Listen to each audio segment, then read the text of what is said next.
So if you wanted to build like a global pop superstar back in the 1960s, standard history usually says you just need a few basic ingredients. Right, like raw talent, a lot of luck, maybe a good record label. Exactly.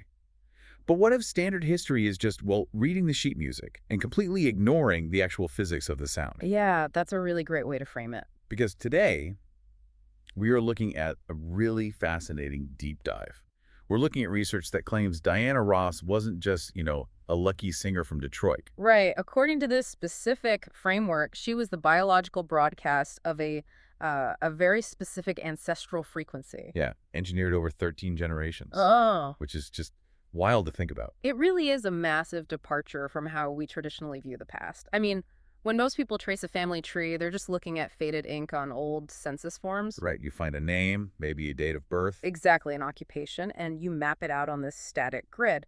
But the source material we're examining today introduces this proprietary methodology called Sonic Genealogy. And that's developed by master researcher Lenora M. Johnson, right? From My History Verified. Yes, exactly. And this methodology basically takes that flat, two-dimensional family tree and tries to turn it into a three-dimensional audio file. It's incredibly ambitious. Oh, absolutely. I mean, our mission today is to map out this 13-generation tapestry, which theoretically encompasses up to 4,096 ancestors. It's a huge scope. It is.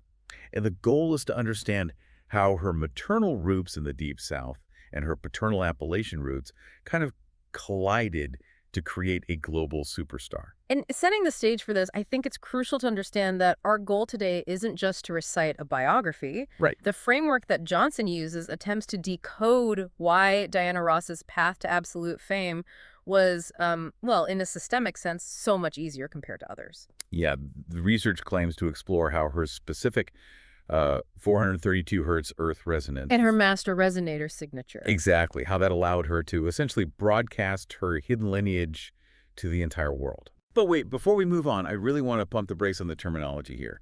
You mentioned a 432 hertz earth resonance. I did, yeah. Because in physics, hertz is a measure of sound or electrical frequency.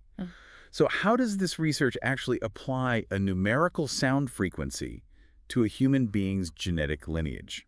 That's a very fair question. Let's explain this to the listener like they're 5, because it sounds, honestly, a bit like magic rather than historical methodology. Right. Well, in Johnson's sonic genealogy framework, frequency is used both as a metaphor for ancestral survival tactics and as a literal assertion about genetic memory. Okay. The methodology argues that human DNA actually carries the energetic residue of the environments and the traumas that our ancestors survived. So the 432 hertz part. Yeah, so 432 hertz is often referenced in acoustic theories as this deeply grounding, stabilizing frequency, one that resonates harmoniously with the human body. Right, I've heard of that in music theory contexts. Exactly. So when the research labels Diana Ross a master resonator at this specific frequency, it's arguing that her genetic lineage was forged through such intense grounding survival tactics that her actual voice, like her physical vocal cords and her presence, carries a stabilizing vibration that audiences subconsciously feel and just gravitate toward. Okay, so it's arguing that her mass appeal isn't just because, she can hit a high note. Right. It's because her voice is literally transmitting generations of deeply rooted survival data that people find comforting. Exactly. That's the core of the theory. That gives us a really fascinating lens to look through. So to understand where that grounding frequency actually comes from, we have to look at the maternal side of her family tree first, right? Yes, which brings us to the Moten and Caldwell families of Alabama. Let's trace that maternal line back. So we find her mother, Ernestine Lillian Moten, who was born on January 27, 1916. That was in Allenville, Hale County, Alabama. But the methodology really focuses heavily on her grandfather, Reverend William Moten, who was born on July 1st, 1861 in Alabama. Right, and he lived to be 106 years old. He didn't pass away until 1968. Yeah, it's incredible. I mean, he literally bridged the start of the Civil War to the height of the Civil Rights Movement. And in the framework of sonic genealogy, that lifespan isn't just brushed off as, good genes or a healthy agrarian diet. What do they call it? Johnson's research identifies this as a high vibrational longevity signature. High vibrational longevity. Okay. Yeah. The theory posits that to survive for over a century in the Deep South during that incredibly turbulent era, it It requires a lineage that possesses an extraordinary spiritual rank. And an unbroken connection to clan memory. Exactly. Which leads us to the crux of this methodology's historical claims. Right, because when we look at the public census from the late 19th century, there's that label mulatto. What does that actually signify in the context of this specific research? Because traditional history views that as, an indicator of mixed African and European descent. Well, Johnson's research argues that this was a deliberate legal erasure. An erasure. Yeah. According to her findings, the Moten and Caldwell lines were actually Cherokee, specifically Alabama, and also Muskogee, or Creek. Wow. The framework identifies them as resistant chiefs and clan heads. Resistant chiefs. Right. These were families who systematically managed to avoid the forced removals of the 1830s, like the Trail of Tears. They basically refused to leave the Southeast. Okay, but that immediately raises a massive logistical question for me. Sure. How do you stay in Alabama as an indigenous clan head during the height of the 19th century and the Jim Crow era without being targeted, economically starved, or just forcibly removed? Right. I mean, you can't just hide in the woods forever. No, you can't, and the research suggests they didn't. They hid in plain sight. The mechanism they used to survive, according to this unindoctrinated view of history, was the institution of the church. The church. Specifically, the African Methodist Episcopal Zion Church, which is often referred to historically as the Freedom Church. So they essentially parked their indigenous sovereignty inside a Christian institution. Exactly. Let's unpack the mechanics of that. Yeah. How does building a church actually protect a Cherokee bloodline from the U.S. government? Well, it creates what the methodology calls a sovereign shield. A sovereign shield. Right. Think about the brutal social and legal dynamics of the time. If an indigenous man walked around claiming the title of town chief, he would face immediate systemic backlash. Yeah, he couldn't hold land. He couldn't gather his people legally without it being viewed as like an insurrection. Exactly. But look at grandmother Isabella Caldwell, who the research identifies as a Cherokee clan matriarch. Okay. Her family, along with leaders like Reverend William Moten, used the church as a middle-tier institutional buffer. Oh, I see. So by holding the title of reverend or pastor, the U.S. legal system suddenly respects them. Yes, they have a recognized community title. And they can legally purchase the physical land the church sits on. Yeah. They can collect tithes, which creates an internal economy. And most importantly, they can gather hundreds of their people in one room every single week without arousing any suspicion. Wow. Under the legally protected guise of Methodism, the research argues, they were maintaining their ancient clan structures. Right. They were preserving their language, their community networks, and their localized sovereignty right under the nose of a system that believed it had erased them on paper. That is an incredibly sophisticated survival tactic. I mean, the maternal side survives by becoming completely immobile, anchoring themselves to a physical piece of land and a physical church in the Deep South. Yes. But that strategy wouldn't work everywhere. If you didn't have the institutional shield of the church to hide behind, how else did these lineages avoid being completely economically blockaded? Right. Which forces us to look at her father's side, because that side operated on an entirely different frequency. A paternal line. Yes, the Ross and Sneed branch. This presents a stark contrast. This line traces back to the Appalachian regions, specifically Rogersville in Hawkins County, Tennessee, and coastal Virginia, like Richmond and Gloucester County. Okay. So Diana's father was Fred Earl Ross Sr., born on July 4th, 1920, in Bluefield, West Virginia. Right. His father was William Edward Ross, born in 1880 in Tennessee, and his grandfather was Frederick Ross, born around 1847, who was enslaved at the Rotherwood Plantation in Tennessee.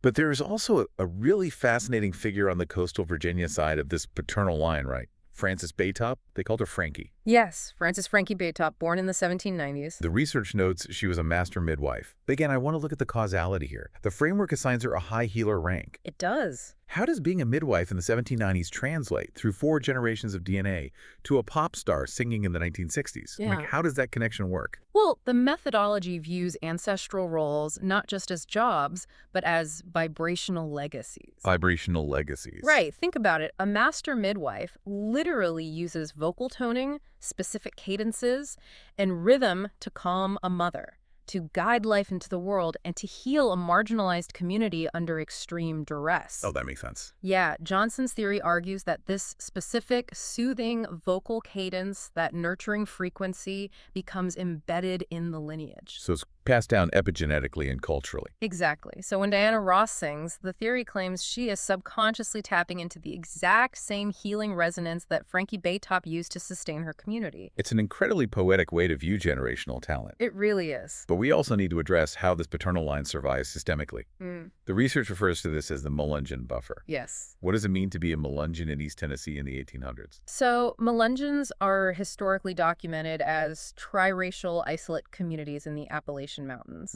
They had a mix of indigenous, African, and highly significant European ancestry. In fact, modern genetic studies of core Melungeon groups often show European admixture, sometimes Huguenot or French Protestant, as high as 83 to 90%. Wow, that's high. Yeah. So if the maternal side used the church as their shield, how did the paternal side use this European admixture? They leveraged it as a legal and social loophole. Oh, interesting. The methodology points out that while the resistant chiefs in the Deep South were being forced into binary black or mulatto classifications, Melungeon families in Appalachia often identified themselves strategically as Portuguese or free people of color. Oh, so it's like they possessed a VIP pass for the 19th century. Basically, yeah. If you had enough European admixture to pass under the Portuguese label, you could navigate the laws differently. Right. You could own wagons, you could travel across state lines without being immediately arrested as a runaway. You could practice a skilled trade, like Frederick Ross did as a master mason. Exactly. It provided mobility. The American system didn't view them with the same level of existential threat as the unyielding, fully resistant tribes. Because they had that buffer. Right. The system could accommodate a Portuguese mason in Tennessee much easier than a Cherokee chief in Alabama.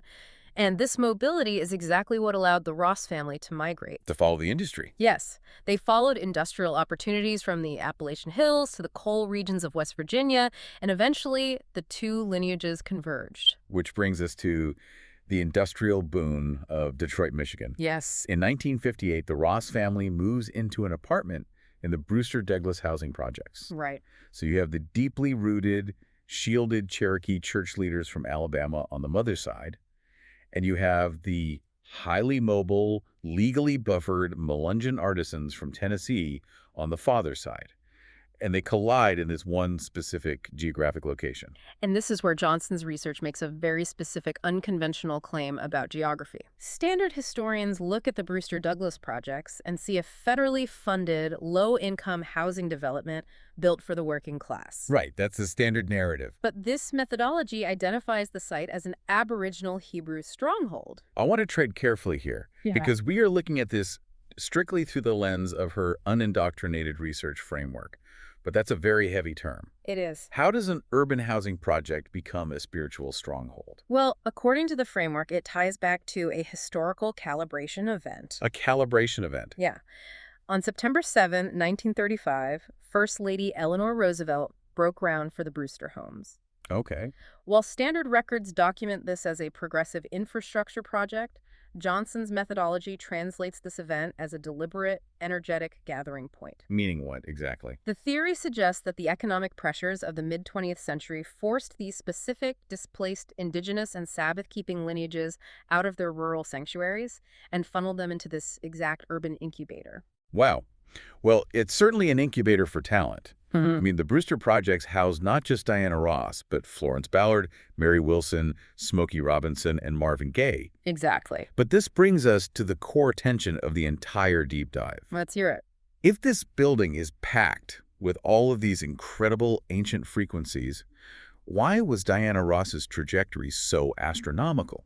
Why did she skyrocket to global icon status while other incredibly talented singers were left behind or struggled immensely? Right. Well, the research posits that the American entertainment machine historically operated with a subconscious selection bias. A bias against what? According to the Sonic Genealogy analysis, the descendants of the unyielding, purely resistant sovereigns, the ones who carried a raw, unconquered frequency, were systematically suppressed by record executives and the broader culture. That they were gatekept. Yes.